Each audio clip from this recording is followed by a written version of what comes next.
Hi everyone. Okay, yeah. Hi everyone. Let me take this chance to formally welcome you here on behalf of the Chemical Waste Pollution Working Group here at the Children and Youth Major Group. Thank you for taking out the time to join us today. And this is the first in the series of the capacity building sessions that we'll be holding. Before we proceed, just a few housekeeping rules that I'd like to highlight. The first is that this session is being recorded, as you must have seen on your screens, and will be uploaded to YouTube. And to ensure the ease of delivery from the side of the speaker, I would sincerely request you to keep yourself muted at all times. And if by chance you have any questions or have any queries, points of order, etc., please feel free to put them down on the chat, and I will keep vigilant cognizance on those. And finally, there will be an open discussion at the end of the session for question and answers from your end and experience sharing. This part will not be recorded, just for your information. Well, let's delve into the session now. A very quick introduction to what the session will entail. It is a part of, as I mentioned, the Chemical Waste and Pollution Capacity Building series that will essentially focus on the UNEA resolutions and UNEP processes related to chemical waste and pollution prevention. And I am Zinnia Aurora, and I will be moderating this session. And now finally, to the lady of the hour, Rabeb Aloui. Let me give a quick introduction of who Rabeb is and what she's included in. She's dedicated towards environmental advocacy, and she hails from Tunisia with a strong focus on chemicals and waste management. Rabeb's educational background includes environmental law, and a comprehensive study of sustainable development and its interface with environmental law. She's also a member of the Children and Youth Major Group and Youngo, and she's, as we can already see the glimmer on her in her eyes already, she's committed to protecting human health and environment, and she advocates for change both at a national and at an international scale. So the floor is now yours, Rabeb. Please go ahead. Thanks a lot, Zinnia, for this introduction. I'm glad to be here today with you to talk about this really important subject, nitrogen, and the different resolution that we are going to explain during this session. Why we are talking about nitrogen, first of all? Well, because around 7 million people are dying because of nitrogen, and the lack of nitrogen management led to killing of millions and millions of people, especially vulnerable people, children and women around the world. So let me first start with explaining what is nitrogen. First of all, for those who don't know what is nitrogen is, maybe you heard about it because nitrogen is everywhere. It's in the air, it's in the food, is in the plant. So let's first, I will share my screen with you.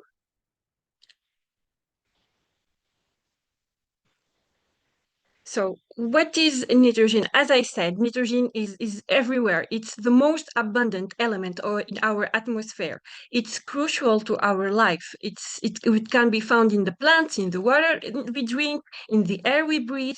It's also essential to life as a key building block of DNA, which determines our genetic, and it's essential to plant growth, as I already said. But as with everything, balance is key. Too little of nitrogen and plants cannot thrive, leading to low crop yields. But too much of nitrogen can be toxic to plants and can also harm our environment. So plants that do not have enough nitrogen become yellowish and do not grow well and can have smaller flowers and fruit. Farmers can add nitrogen fertilizer to produce better crops, but too much can hurt plants and animals and pollute our aquatic system. So, understanding the nitrogen cycle, how nitrogen moves from the atmosphere to the air through soil and back to the atmosphere in an endless cycle, can help us grow healthy crops and protect our environment. So, what is nitrogen? It's inert gas, odorless and colorless. It's vital for plant growth and fertilizers production, especially in agriculture. How we can see or feel the nitrogen. It can be liquid and gas form. It has a possibility of solid nitrogen. So it's in many forms that is in our life. It can be, as I said, liquid or gas form, and even solid. What is the benefits of nitrogen management? Well, through nitrogen management, we can reduce pollution threats, we can preserve terrestrial freshwater and marine environment, and we can provide sustainable nutrient management. Nitrogen can be also perceived as a refrigerant. It has the facility to rapid freeze foods. It has also the benefits of medical research applications and reproductive technology.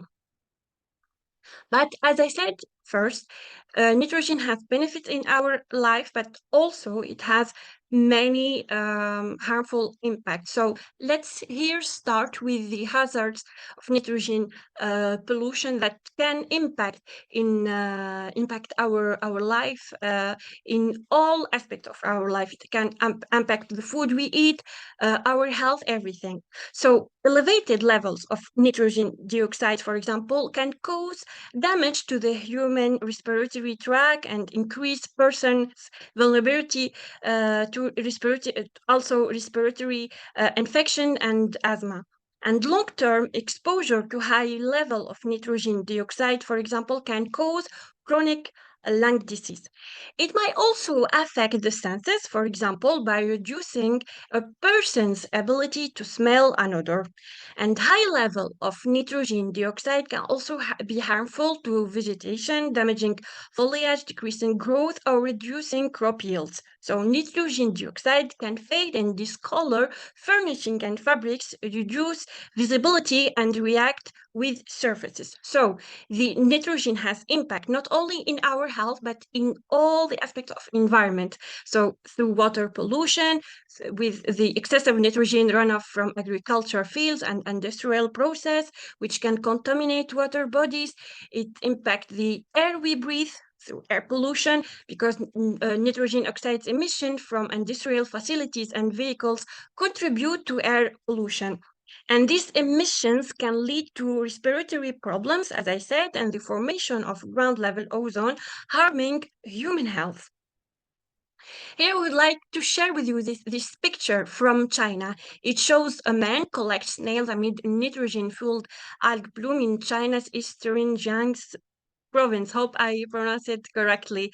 So you can see here the impact of nitrogen in waste and how this man is struggling. So this is a really big issue in today's environment, because maybe people heard a lot about plastic pollution or the harmful impact of chemicals in our environment, but we don't talk a lot about the impact of nitrogen and the importance of the management of nitrogen in our life. So this picture to show the impact of nitrogen waste in the water, this picture to show the impact of nitrogen in the air we breathe. It shows traffic density, wind and air stratification influence concentrations of air pollutant nitrogen dioxides. So on the other hand, as I talked about the harmful impact on our health, air pollution, etc., there is also an impact through the eutrophication, because excess nitrogen in water bodies promote eutrophication, causing harmful algae blooms and disrupting aquatic ecosystem. I would like to come back to this picture, because this picture, keep it in mind, it's really important to understand the impact of nitrogen waste. So this can lead to fish kills, dead zone, and loss of biodiversity. So you can here ask me what is the role of nitrogen in industrial and agriculture activities, because in the beginning I talked about the impact of nitrogen on plants, on the environment and the soil, etc. So nitrogen can be used for as a fertilizers production, because nitrogen-based fertilizers are essential for enhancing crop yields in agriculture. However, improper use can lead to nitrogen runoff and water pollution. It also can be used as combustion processes, because nitrogen is involved in combustion reactions, contributing to nitrogen oxide emissions from industrial process, vehicles, and power plants. Nitrogen oxide emissions are a significant component of air pollution. And let me remind you of the huge number of people who are impacted by the air pollution. 7 million people every year are killed because of air pollution.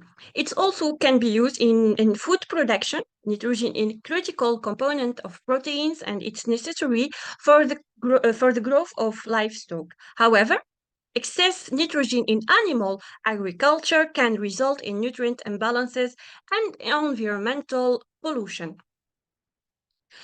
Here, I would like to talk about the relation between nitrogen and climate change. As I said, there is a huge impact and harmful impact of nitrogen waste on our environment, and it's related to climate change, because nitrogen compounds in the atmosphere can contribute to the greenhouse effects leading to global warming. And the connection between nitrogen emission and climate change underscores the emergency and the urgency of addressing nitrogen related issues.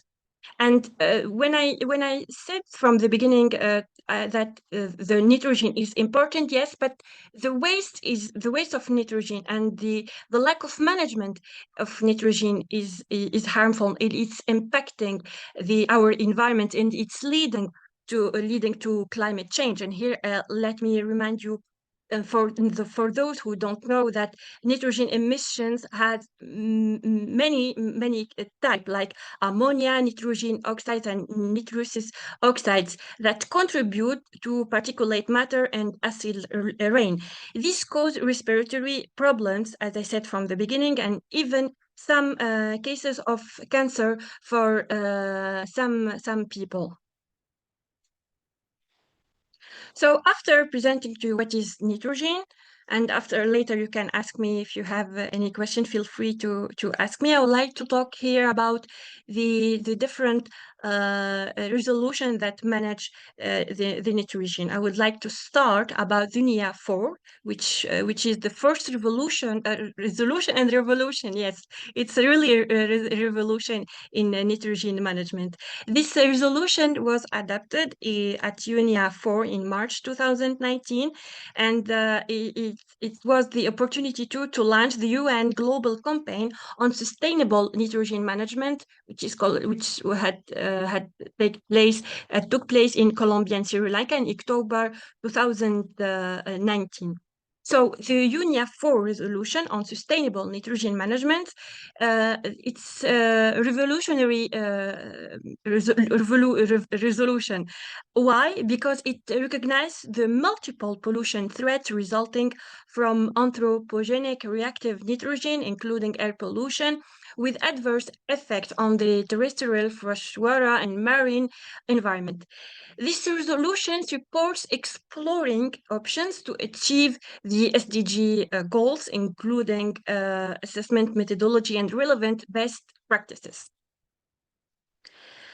At the same time, I would like to share this picture from the fourth session of UN Environment Assembly, which is, as I said, a revolution for the management of nitrogen. This UNEA 4 supports exploring options for better management of the global nitrogen cycle to achieve the SDG goals, including through the sharing assessment methodology, best practices and guidance document, and emerging technology for recovery and recycling of nitrogen and other nutrients. I said always revolution. It's a resolution. It's really a revolution for nitrogen management. States this resolution mentioned the consideration of an intergovernmental coordination mechanism on nitrogen policies based primarily on existing networks and platforms. It's ensure coordination management of relevant data sets relating to multiple environmental, food, health benefits of possible goals for improved nitrogen management. This resolution also state the importance of the promotion of appropriate training and capacity building for policymakers and practitioners for developing widespread understanding and awareness of the nitrogen cycling and opportunities for actions. It also supports member states with sharing and making available existing information and knowledge on developing an evidence-based approach to nitrogen management. The second revolutionary resolution is the UNEA 5.2. So this one was adopted in March 2022, and this resolution is really important because while the first UNEA resolution on sustainable nitrogen management, which was adopted in March 2019, set the stage for urgent work on nitrogen, the second resolution is important because it includes both an ambitious, significantly reduce nitrogen waste globally, and also, which is really, really important, the year, which is 2030. So these two elements are really important to state about the reduction and the ambition to significantly reduce nitrogen waste globally by 2030 and beyond. This is really important. This resolution, the second one, is really important because for the first time that the UN agreement has embraced this concept of nitrogen waste, a concept that was first introduced in Bali at the Our Ocean Conference in October 2016 as a commitment by the International Nitrogen Initiative to save 100 billion US dollar per year. So the concept of nitrogen waste was then further embraced by 14 countries by signing the Colombo Declaration with the ambition to halve nitrogen waste by 2030. This is important. Why? Because reducing nitrogen waste means that limited nitrogen resources can then go further to better contribute to food supplies. And let me share with you this picture from the session after the adoption of UNEA 5.2 about the sustainable nitrogen management. So here I would like to talk a little bit about the UNEP role in sustainable nitrogen management. This role is showed through the working group on nitrogen, through the coordination of nitrogen policies, and also through the strategy that have been implemented and will be implemented to manage the nitrogen waste. When I talked about the revolution, I always say the revolution, the resolution adopted in 2019, and I mentioned the Colombo Declaration. And you may ask me, what is this Colombo Declaration? Well, in 24th of October 2019, it was a historic day with the signing of this Colombo declaration by many countries. It's first of its kind in terms of governments agreeing to work together in major global goals for improved nitrogen management. So this Colombo Declaration calls for tackling global nitrogen challenges. It was spearheaded by Sri Lanka, and it was encouraged by United Nations member states. It was implemented, as I said, and launched in October 2019 at the time when the world grapples with the menace of air pollution. So this declaration is really important. We witnessed many reactions from many member states. Many member states recognized the urgency of addressing nitrogen management in meeting biodiversity goals, while offering huge economic opportunities in reducing reactive nitrogen that is wasted every year, as well as reducing eutrophic zones affecting fishing and tourism industries. So the Colombo Declaration has been developed with the technical support of the International Nitrogen Management System, which is a joint activity of the UNEP and the International Nitrogen Initiative. And it was supported by the Global Environment Facilities. So this declaration calls UN agency, other international organizations, development partners, academic, civil society organizations, all of these components to support its implementation. It's further urged countries to conduct a comprehensive assessment on nitrogen recycling, covering policy, implementation, regulation, and scientific aspects at the national level, and also sensitize the citizen to understand the natural nitrogen cycle and how human impacts alter its balance. And here I would like to talk about the importance of climate education and environment education, because the nitrogen is a component of our life. But people may heard about nitrogen, may know nitrogen, but they don't have an idea about its harmful effects, about the waste of nitrogen. So here it's important to raise awareness about the impact of nitrogen, and to not only raise awareness but also to understand and to learn more. And here's come the importance of climate education and environmental education. So we are going to talk about here about the working group of UNEP to implement this different resolution and different policies. So the first meeting was online in through the Nitrogen Working Group with the United Nations Environment Program. It was in June 2020. It was online. The second one, the second meeting of the working group on nitrogen, it was online too. It was in January 2024. The third meeting, it was the first one that is in presence, in not online. So it was online and at the same time in person. It was in Romania, in Bucharest, in April 2023. And the next one, which is really important, will take place in Kenya in 28, 29 of September. So here I would like to give you a brief about the first meeting, which was online. This meeting was a significant milestone because it talk about the different manner to implement the Colombo Declaration and the different resolution that have been adopted in 2019. The second meeting of the working group drafted a template entitled Country Level Baseline Screening on Actions for Sustainable Nitrogen Management to assist in gathering information on preparing action plans.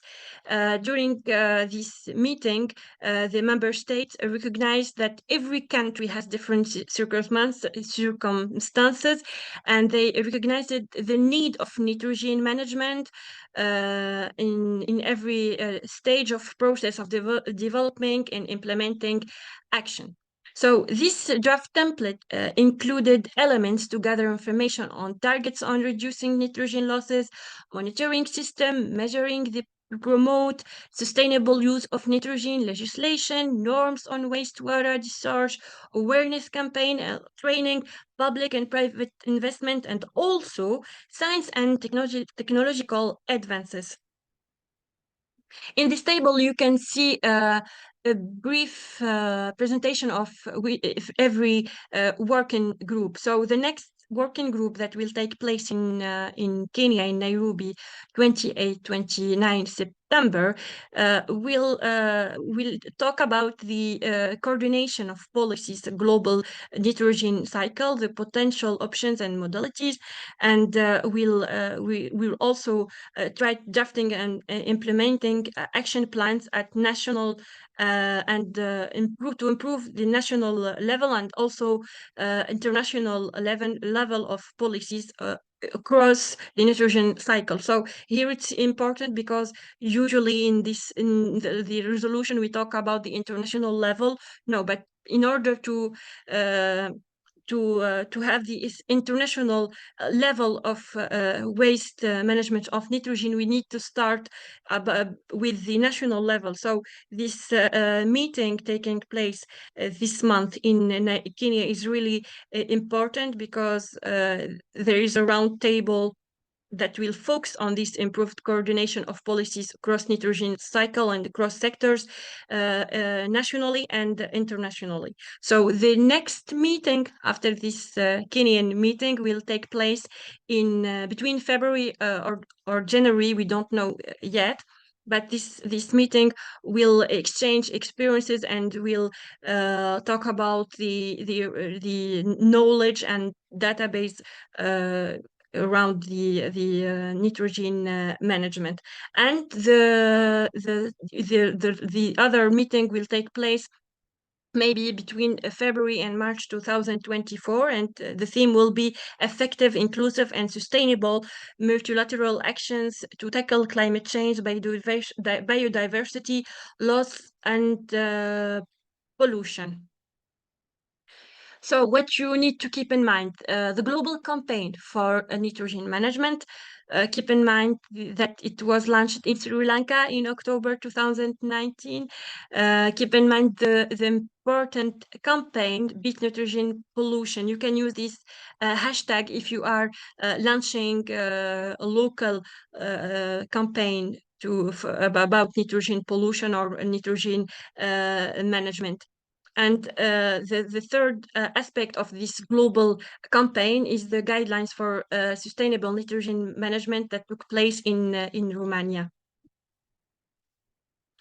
About the working group, what is the purpose of this working group? So their goal is to prepare a roadmap for further implementation of the resolution 4.14 and 5.2 on sustainable nitrogen management in the period leading up to the sixth session of the Environment Assembly. What have been achieved so far is a timeline or milestone and outputs. This working group aimed to provide technical and policy recommendation to accelerate actions to significantly reduce nitrogen management. And what have been achieved so far is the preparation of template action timeline. So, as I said, the next meeting of the working group will take place in Kenya, 28, 29 of September. This working group will focus on the improved coordination of policies across nitrogen cycle and modalities to do so. So the nitrogen cycle is the critical biogeochemical process that involves the transformation and circulation of nitrogen in various forms throughout the Earth ecosystem. It plays a crucial role in maintaining the balanced nutrients in ecosystems, supporting plants' growth, and impacting both terrestrial and aquatic environment.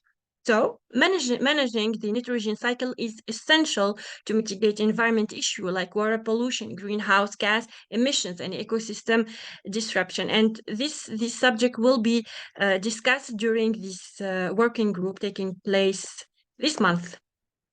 So I would like to finish with the challenges that we are facing today with the nitrogen waste and nitrogen management. The first challenge is how the nitrogen waste reductions is perceived in countries in need of increasing the use of nitrogen. The second challenge is how sustainable are the subsidies for inputs in agriculture. And the third and important challenge is what are the global implications of nitrogen pollution in terms of its contribution to climate change, and how can international cooperation address this issue? I presented these challenges for you.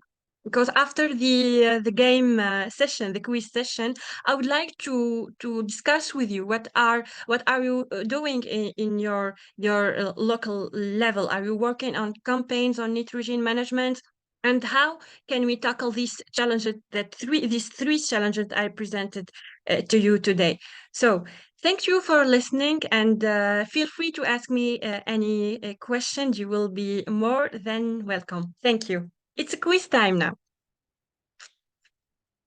Thank you so much, Rabeb. It was a very invigorating presentation, I must say. I mean, as someone who's new to this particular topic, you took us from the very start and very basics about just explaining what nitrogen is in general to the very epoch of it. So thank you so much. But before I open the floor for any questions, I myself have one. Do you have perhaps any expressive or melodious addition to your presentation? Perhaps a song that you would like to share with everybody? Thank you, Zinnia. I would like to share with you a song about nitrogen so you can understand the importance of nitrogen. Enjoy it.